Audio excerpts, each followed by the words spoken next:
Hi friends, welcome to விதைகள் study centre. So இந்த செஷனில் நம்ம 2023ல நடந்த குரூப் 2 பேப்பர் வந்து பார்க்கலாம். இவங்க போஸ்டிங் வாங்கியிருக்காங்க, எப்படி எழுதியிருக்காங்க, எவ்வளோ மார்க் எவ்வளோ கொஸ்டினுக்கு போட்டிருக்காங்க அப்படின்னு சொல்லி பார்க்கலாம். இது நம்ம ஸ்டூடெண்ட்டோட பேப்பர் தான்.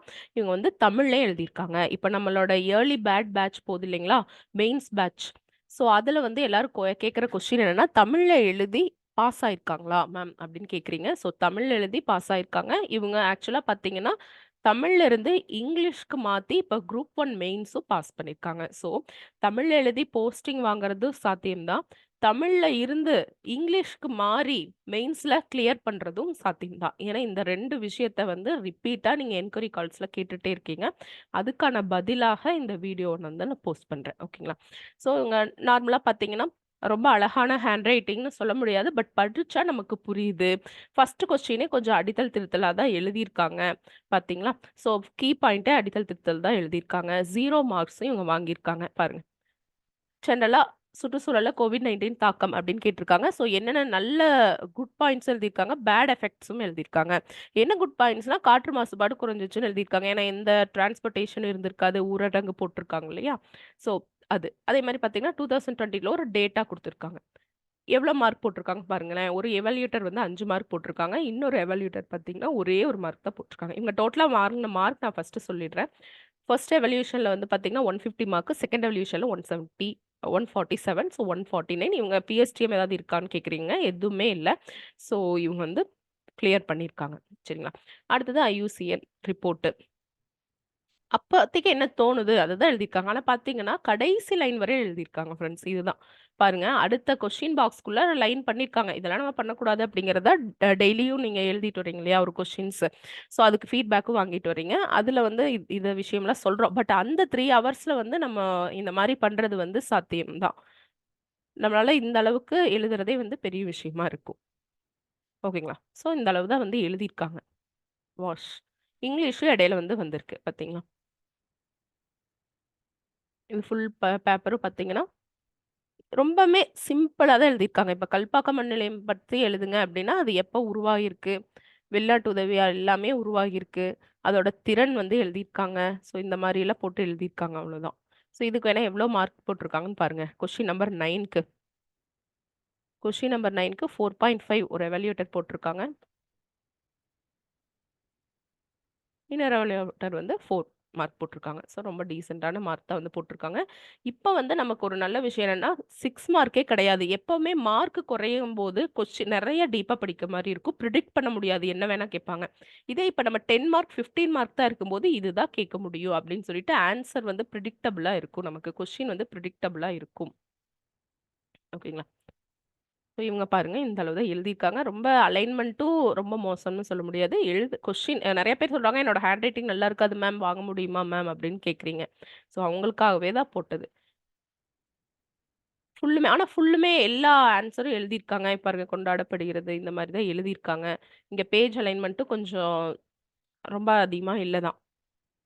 பட் இவங்க பாருங்க போஸ்டிங் வாங்கியிருக்காங்க. ஏன்னா என்கொயரி கால் நீங்க பண்ணும்போது, நீங்க அந்த பேட்ச் டீட்டெயில கேட்கிறத விடவே, தமிழ்ல இருந்து இங்கிலீஷ் மாத்த முடியுமா மேம்? தமிழ்ல எழுத முடியுமா மேம்? அந்த மாரிலாம் நீங்க வந்து கேட்கிறீங்க. ஓகேங்களா? ஸோ லாஸ்ட் டைம் நீங்க சப்போஸ் தமிழ்ல இருந்து நீங்க மாத்துறீங்க இங்கிலீஷ் அப்டின்னா, நீங்க ஃபர்ஸ்ட் 2 டெஸ்ட் மட்டும் நீங்க என்ன எழுதிக்கிறீங்கன்னா, இங்கிலீஷ்ல எழுதி பாருங்க. நாங்க ஆன்சர் கீ குடுக்குறோம்னா, இங்கிலீஷ்ல எழுதி பாருங்க. உங்களுக்கு சூட் ஆச்சுன்னா, நீங்க go ahead with the English. Okay. இது ஒண்ணும் பெரிய விஷயம் இல்ல. லாங்குவேஜ் வந்து ஒரு நாலேட்ஜ் கிடையாது இல்லையா? நம்ம நாலேட்ஜ் கெயின் பண்ணிட்டோம். அத நம்ம சிம்பிளான இங்கிலீஷ் வேர்ட்ஸ்ல எழுதுறோம். அதுவும் ஒன்லி கீ டெர்ம்ஸ் மட்டும் தான் நம்ம எழுதுறோம். ஓகேவா? ஸோ நமக்கு உங்களுக்கு தெரியும் ஆல்ரெடி இயர்லி பேட்ச் பத்தி நான் அது சொல்லிடுறேன். நம்ம என்ன பிளான் பண்ணியிருக்கோம் அப்டின்னா, 120 டேஸ் மெயின்ஸ் பிளான் பண்ணியிருக்கோம். ஸோ உங்களுக்கு நல்லாவே தெரியும் குரூப் 2, 2ஏ மெயின்ஸ்க்கான சிலபஸும், பிரிலிம்ஸ்க்கான சிலபஸும் நல்லாவே வந்து கோரிலேட் ஆகுது. ஸோ ஃபர்ஸ்ட் 2க்குமே காமனா இருக்கிறத எடுத்து நம்ம 2ஏவும், 2 மெயின்ஸும் ரிட்டன் பிராக்டிஸ்லேருந்து எல்லாமே வந்து கம்ப்ளீட் பண்ணிடலாம். லைவ் கிளாஸும் உங்களுக்கு அவைலபிளா இருக்கும். ரெக்கார்ட் கிளாஸும் அவைலபிளா இருக்கும். கிளாஸஸ் எல்லாமே வந்து எக்ஸ்பர்ட்ஸ் தான் ஹேண்டில் பண்றாங்க. இந்த விஷயம்லாம் உங்களுக்கு நான் ஆல்ரெடி சொன்ன விஷயம் தான். ஓகேங்களா? ஸோ இவங்க இந்த பேப்பர் இருக்காங்க இல்லையா? இவங்க வந்து 1 இயர் ஃபுல்லுமே வந்து கம்ஃபர்டபுளா படிச்சாங்க. எப்ப 2ஏ வந்து ரிட்டன்னு சொன்னாங்களோ, அப்ப இருந்து பிராக்டிஸ் பண்ணவங்க தான். ஆன் த சடன்ல நமக்கு பிரிலிம்ஸ் ரிசல்ட் வந்ததுக்கப்புறம் மெயின்ஸ்க்கு வந்து நம்ம எழுதிக்கலாம். அப்புறம் பிராக்டிஸ் பண்ணிக்கலாம் அப்டின்னா, அது கொஞ்சம் கஷ்டமான விஷயம் தான். அதனால தான் நம்ம இப்பவே இயர்லியராவே என்ன பண்ணிட்டோம் அப்டின்னா, மெயின்ஸ் பேட்ச் ஸ்டார்ட் பண்ணிட்டோம். நமக்கு ரிசல்ட் வரும்போது தட் இஸ் நோட்டிஃபிகேஷன் எப்போ வரும் அப்படின்னு பார்த்தீங்கன்னா 15/7 வருது. அதுவரையிலும் நம்ம மெயின்ஸ் ப்ரோக்ராம் தான் பண்ண போறோம். அதுக்கப்புறம் வந்து பிரிலிம்ஸ் எக்ஸாம் 9ஆம் தேதி இல்லையா? அந்த 2 மாசத்துல நமக்கு மெயின்ஸ்க்கு காமனா இல்லாம பிரிலிம்ஸ்ல மட்டும் இருக்கிற சப்ஜெக்ட் கான்சன்ட்ரேட் பண்ண போறோம். நெக்ஸ்ட் வந்து பார்த்தீங்கன்னா, உங்களுக்கு பிரிலிம்ஸோட டெஸ்ட் பேட்சும் அவைலபிளா இருக்கும் இந்த பேட்ச்ல. ஓகேங்களா? ஸோ இந்த டீட்டெயில்ஸ்லாம் நான் ஆல்ரெடி வீடியோ போட்டிருக்கேன். இந்த பிடிஎஃப் வேணும் அப்படின்னா, நீங்க எனக்கு டெக்ஸ்ட் பண்ணிக்கோங்க. டிஸ்கிரிப்ஷன்ல வந்து நம்பர் இருக்கு. இந்த டைம் ரொம்ப நல்ல விஷயம் என்ன அப்படின்னா, அழகா மார்க் அலோகேட் பண்ணிட்டாங்க. மாடர்ன் ஹிஸ்ட்ரினா 40 மார்க் தான் கேட்பாங்க. தமிழ் சொசைட்டினா 30 மார்க்ஸ் தான் கேட்பாங்க. மார்க் அலோகேஷன் இருக்கு. ஆல்ரெடி இந்த சிலபஸ்ல நடந்த ஒரு ப்ரீவியஸ் இயர் கொஸ்டின் பேப்பர்ஸ் இருக்கு. ஸோ நம்ம ப்ரீவியஸ் இயர் கொஸ்டின் பேப்பர்லாம் கம்பைல் பண்ணது, அந்த போன எக்ஸாம்ஸ்ல எழுதின டாப்பர் பேப்பர் இதெல்லாம் சேர்ந்த ஒரு புக்லெட் கூட நம்ம குடுக்க போறோம். மெட்டீரியலா வந்து குடுக்க போறோம். ஸோ அதுவும் இந்த பேட்ச்ல இருக்கிறவங்களுக்கு வந்து குடுத்துருவோம். ஓகே. நம்ம இந்த பேட்ச்ல ஜாயின் பண்றவங்களே திரும்ப திரும்ப கேட்கறனால தான் இந்த வீடியோ நான் போஸ்ட் பண்ணேன். என்னன்னா தமிழ்ல எழுதி பாஸ் ஆனவங்க இருக்காங்களா மேம்? தமிழ்ல இருந்து இங்கிலீஷ் மாத்தலாமான்னு சொல்லிட்டு. ஸோ ஃபர்ஸ்ட் டெஸ்ட் நீங்க அதுதான் வந்து பண்ணிட்டு இருக்கீங்க. ஃபர்ஸ்ட் டெஸ்ட் வந்து இப்ப இங்கிலீஷ் வந்து நீங்க எழுதி ட்ரை பண்ணிட்டு இருக்கீங்க. History, culture of Tamil Nadu and Tamil Nadu administration aptitude தவிர மீதி எல்லாமே மெயின்ஸ்க்கு வரக்கூடிய காமனான சப்ஜெக்ட் தான். ஸோ இதுல பாஸ் பண்றதுக்கு ஒண்ணுமே கிடையாது. அது 1 இயர்ங்கிறதே வந்து அதிகபட்சமான டைம் தான். பட் இதில நீங்க ப்ராப்பரா கொண்டு போனீங்க, கரண்ட் அஃபேர்ஸோட சேர்த்தி கொண்டு போனீங்க அப்படின்னா, நம்ம டாப் மார்க்கே வந்து வாங்க முடியும் அப்படிங்கிறது தான் உண்மையான விஷயமே. ஓகே. ஸோ டெய்லியுமே உங்களுக்கு கிளாஸஸ் இருக்கும். எவ்ரி சண்டே வந்து உங்களுக்கு டெஸ்ட் இருக்கும். ஸோ அந்த சண்டே டெஸ்ட்டுக்கான கிளாஸஸ் வந்து உங்களுக்கு மண்டே டூ ஃப்ரைடே இருக்கும். சாட்டர்டே ஒரு சின்ன ரிவிஷன் டெஸ்ட் ரிவிஷன் மாரி ஓரலா வந்து கொஸ்டின் கேட்பாங்க. இஃப் சப்போஸ் நீங்க 2 இயர்ல ஜெனரல் இங்கிலீஷ் எடுத்தீங்க அப்படின்னா, எப்பவுமே ஏர்லி மார்னிங் 5 டூ 6:30 தான் வந்து ஜெனரல் இங்கிலீஷ் கிளாஸ் இருக்கும். தமிழ் கிராமர் கிளாஸ் வந்து 7 டூ 8:30 இருக்கும். ரீசனிங் கிளாஸ் எப்பவுமே 11 டூ 12:30 இருக்கும். 2A அண்ட் 2 2மே நீங்க காமனா கொண்டு போய்க்கலாம். ஸோ மண்டே ஈவினிங் செஷன் எப்பவுமே பார்த்தீங்கன்னா 2 செஷன் இருக்கும். ஒரு ஜிஎஸ் செஷன். ஸோ பாலிட்டி இந்த டியூஸ்டே வந்து பார்த்தீங்கன்னா, சோஷியல் இஷ்யூ, தமிழ் சொசைட்டி 2மே இருக்கும். ஏன்னா 2மே ஒரே ஸ்டாஃப் ஹேண்டில் பண்றதுனால டியூஸ்டே வந்து அது போட்டிருக்கு. ஸோ சப்ஜெக்ட் யாரெல்லாம் ஹேண்டில் பண்றாங்க, இதுல வந்து ஆக்சுவலா பார்த்தீங்கன்னா, உங்களுக்கு மார்ச் 17ஆம் தேதியே நம்ம பேட்ச் ஸ்டார்ட் பண்ணியிருக்கணும். பட் ஏப்ரல் அதாவது தமிழ் புத்தாண்டப்ப போகுது. ஏன் அப்படின்னு பார்த்தோம்னா, நம்மளோட ஸ்டாஃப்ஸ் ஒரு 4 பேர் வந்து குரூப் 1 மெயின்ஸ் வந்து பாஸ் பண்ணி இப்ப இன்டர்வியூ ப்ரிப்பரேஷன்ல இருக்காங்க. ஸோ அவங்க வந்த பிறகு அவங்க சொல்லுவாங்க என்னென்னலாம் இன்டர்வியூல வந்து ஸ்ட்ராட்டஜி யூஸ் பண்ணணும், மெயின்ஸ்க்கு என்னென்ன ஸ்ட்ராட்டஜி யூஸ் பண்ணணும் அப்படின்னு சொல்லிட்டு அவங்க தான் ஃபுல் அண்ட் ஃபுல் இந்த செஷன் வந்து உங்களுக்கு கொண்டு போவாங்க. ஓகேவா? ஸோ இந்த மாதிரி ஆல் சப்ஜெக்ட்க்கு மெட்டீரியலும் உங்களுக்கு இருக்கு. ஸோ இன்னும் நெறைய பேர் என்ன கேட்குறீங்கன்னா, மேம் மெட்டீரியல் மட்டும் தனியா குடுப்பீங்களா? இல்ல தனித்தனி சப்ஜெக்ட்க்கு தனியா குடுப்பீங்களா? அப்படின்னு கேட்குறீங்க. எல்லாமே தனியா வந்து உங்களுக்கு நீங்க வாங்கிக்கலாம். இதோட பேஜஸோட வீடியோஸும் நான் வந்து உங்களுக்கு போடுறேன். ஓகேங்களா? ஸோ இப்ப கன்ஃப்யூஸ் உங்களுக்கு இருந்திருக்காதுன்னு நெனைக்கிறேன். தமிழ்ல எழுதியும் போஸ்டிங் வாங்கியிருக்காங்க. அதுவும் நல்ல ரொம்ப பிரம்மாண்டமான ஹேண்ட் ரைட்லாம் இல்ல பார்த்தீங்களா? இந்த ஒரு நியூமெரிக்கல் கூட கொஞ்சம் தெளிவா இல்லாத மாரி தான் இருக்கு. ஓகே. ஸோ ரொம்ப பாக்ஸ் கன்டென்ட்டும் அதிகமா இவங்க குடுக்கல. கொஸ்டின் பாருங்க. பிரின்சிபல் ஆஃப் பட்ஜெட்டிங் தான். ஒரு ஃப்ளோ சார்ட் எதுவுமே அவங்க வந்து போடல. இருந்தாலும் ஓரளவு நல்ல மார்க் தான் போட்டிருக்காங்க. 12 மார்க்குக்கு 20வது கொஸ்டின் பார்க்கலாமா?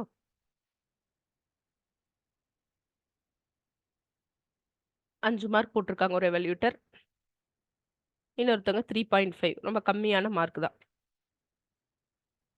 இது இன்னுமே நல்லா பண்ணியிருக்கலாம். பட் நம்ம அந்த பதட்டத்துல ஒருவேளை இந்த ஆர்டிகிள்ஸ வந்து கொஞ்சம் முன்னாடி கொண்டு போயிருந்திருக்கலாம். அத பாக்ஸ் போட்டிருக்கலாம். அப்ப வந்து உங்களுக்கு எக்ஸ்ட்ரா மார்க் இவங்களுக்கு கிடைச்சிருக்கறக்கு வாய்ப்பு இருக்கு. அப்ப இவங்க இப்ப 2A போஸ்டிங்ல இருக்காங்க. குரூப் 2 போஸ்டிங்க்கே போயிருப்பாங்க.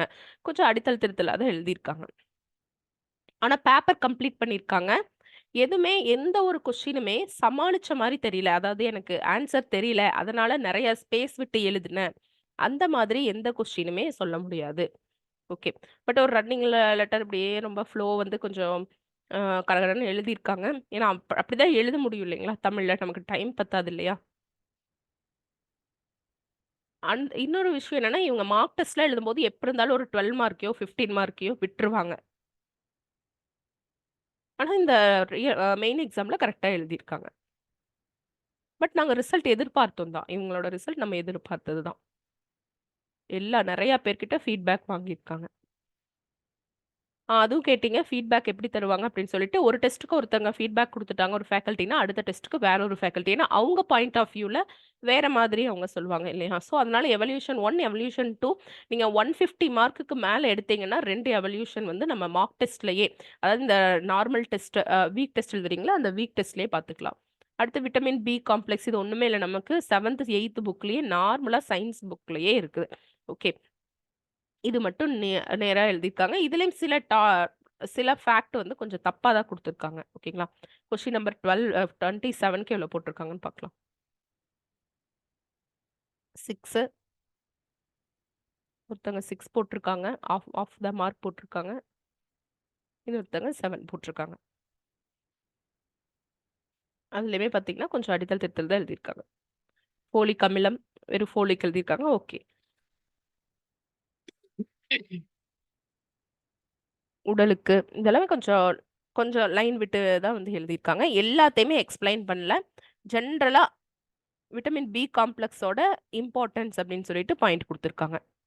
அடுத்து சர்வதேச திணை ஆண்டுகளுக்கு வந்து பார்த்தீங்கன்னா, ஓரளவு பாக்ஸ் கன்டென்ட் ஒண்ணு குடுத்துருக்காங்க.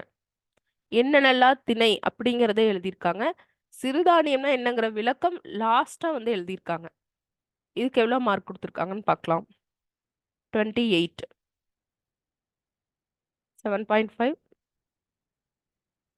5.5 ஓகே. கரெக்ட்டான மார்க் தான். நாமினல் மார்க் தான் குடுத்துருக்காங்க. பட் இது நம்ம தேவையில்ல இல்லையா? எது எதெல்லாம் விளையிற சிறுதானியம் அப்படின்னு சொல்லி எழுதியிருக்காங்க. அடுத்து கிராஃபின் நம்ம கார்பன் அண்ட் இட்ஸ் காம்போனன்ட்ஸ்ல பிரிடிக்ட் பண்ண கொஸ்டின் தான். ஈவன் நம்ம மார்க் டெஸ்ட்ல எழுதின கொஸ்டின் கூட. நம்ம வந்து புறவேற்றுமை வடிவங்கள் ஜெனரலா அல்லோட்ரோபிக் ஃபார்ம்ஸ் எக்ஸ்பிளைன் பண்ணி கேட்டிருந்தாங்க. அதுல வந்து கேட்டிருந்தோம் நம்ம. இதுல எக்ஸாக்ட்டா கிராஃபின் எடுத்து குடுத்துருக்காங்க. அவ்வளவுதான். ஸோ தமிழ்ல எழுதியுமே இவங்க வந்து போஸ்டிங் வாங்கியிருக்காங்கன்னு சொல்ல வரேன். தமிழ் மீடியம் ஸ்டூடெண்ட் பயப்பட வேண்டாம்னு சொல்ல வரேன். ஏன்னா, நீங்க கேட்கறது இதுதான். தென் இவங்களே இந்த பேப்பர் பிரசன்ட் பண்ணவங்களே தமிழ்ல இருந்து இங்கிலீஷ் மாறி இப்ப குரூப் 1 மெயின்ஸும் பாஸ் பண்ணியிருக்காங்க. அப்ப இங்கிலீஷ்ல மாறுனனால தான் பாஸ் பண்ணாங்களா மேம்ன்னு கேட்காதீங்க. தமிழ்ல எழுதியுமே பாஸ் பண்ணலாம். அதான் நான் ரிப்பீட்டா உங்களுக்கு சொல்றது. ஓகேவா? ஆனா இந்த வெற்றி இவங்களுக்கு ஒரு பிரிலிம்ஸ் ரிசல்ட் வந்த உடனே வந்த வெற்றி கிடையாது. மெயின்ஸ்ல இருக்கக்கூடிய ஒவ்வொரு சிலபஸோட லைனுக்கும் 2, 2 பேஜ் நோட்ஸ் இவங்களோட நோட்ஸ் வந்து எழுதியிருக்காங்க. ஏன்னா கிளாஸ்ல இதெல்லாம் சொன்னதுதான்.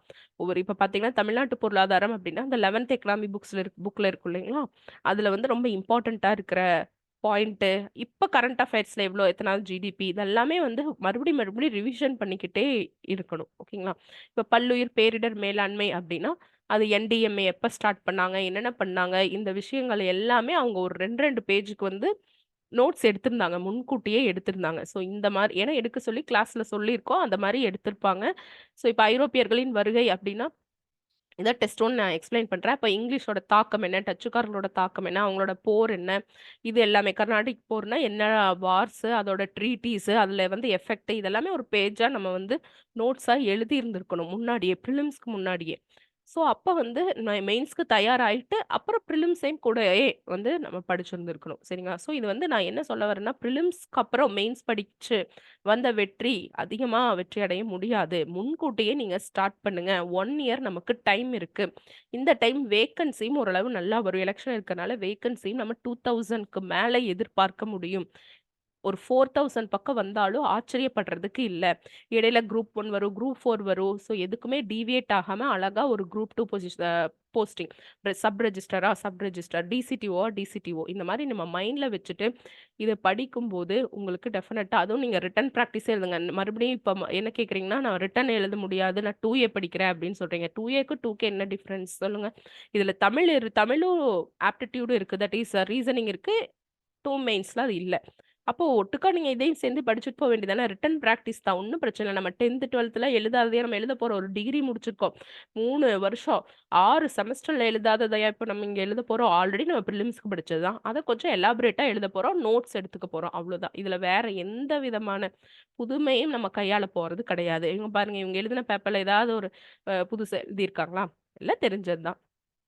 ஏன்னா சில ஃபேக்ட் வந்து எழுதியிருக்காங்க. இத நம்ம 1 மார்க்கா அப்ஜெக்டிவ் டைப்ல படிக்கிறோம். இத வந்து ஒரு நோட்ல எழுதி வச்சு அதையே ரிவிஷன் பண்ணீங்கன்னா, அதுக்கேத்த மாரி கொஸ்டின்ஸ் வந்து வந்துற போது. அவ்வளோதான். ஸோ இது எல்லாமே ரொம்ப ஈஸி தான். பொருள், கருவி, இடம், காலம், வினைனொடு 5ம் இருள்திற எண்ணிச் செயல் அப்படின்னு வள்ளுவர் சொல்லியிருக்காரு. நமக்கு தேவையான பொருள் நம்ம டெஃபினட்டா ஒரு போஸ்டிங் வாங்குறோம். சிலபஸ் நம்ம கையில இருக்கு. புக் மெட்டீரியல்ஸ் இருக்கு. அழகான ஒரு டெஸ்ட் பேட்ச் இருக்கு. 1 இயர் ஃபெசிலிட்டேட் பண்ணக்கூடிய ஒரு ப்ரோகிராம் இருக்கு. இத யுட்டிலைஸ் பண்ணி டெஃபினட்டா குரூப் 2ஓ, 2ஏ போஸ்டிங் நம்ம வாங்க முடியும். அப்படிங்கிறத நான் இதுல சொல்ல வரேன். தமிழ் எழுதினாலும் போஸ்டிங் வாங்க முடியும். அதையும் நான் சொல்லிடுறேன். தென் தமிழ் எழுதுறவங்க இங்கிலீஷ் மாறுறது ரொம்ப எளிமையான ஒரு விஷயம் தான். அது நம்ம இப்ப இருக்க டெக்னாலஜில பார்த்தீங்கன்னா, நீங்க ஒரு தமிழ் பேராகிராஃப்ப ஈஸியா இங்கிலீஷ்ல நம்ம ரொம்ப கம்ஃபர்டபுளான இங்கிலீஷ்ல வந்து கன்வெர்ட் பண்ணி குடுங்கன்னு Google Translateல போட்டீங்கன்னா, அருமையா வரப்போது. அத எடுத்து நீங்க எழுதிக்க வேண்டியதா, நோட்ஸ் எழுதிக்க வேண்டியதா. அதையே நீங்க ரிப்பீட்டா பிராக்டிஸ் பண்றீங்க. டெஸ்ட் வந்து எவ்ரி வீக் வந்து டெஸ்ட் எழுதுறீங்க. அதுல நீங்க பிராக்டிஸ் பண்றத உங்களுக்கு குடுக்க போறீங்க. அப்போ உங்களுக்கு சக்சஸ்ங்கிறது டெஃபினட்டா கிடைக்கும். இத தான் நான் சொல்ல வரேன் ஃப்ரெண்ட்ஸ். ஏதாவது டவுட் அப்டின்னா டிஸ்கிரிப்ஷன்ல வந்து 789 ஸ்டார்ட் பண்ற நம்பர் இருக்கு. அந்த நம்பருக்கு நீங்க கால் பண்ணலாம். ஓகே. Thank you friends.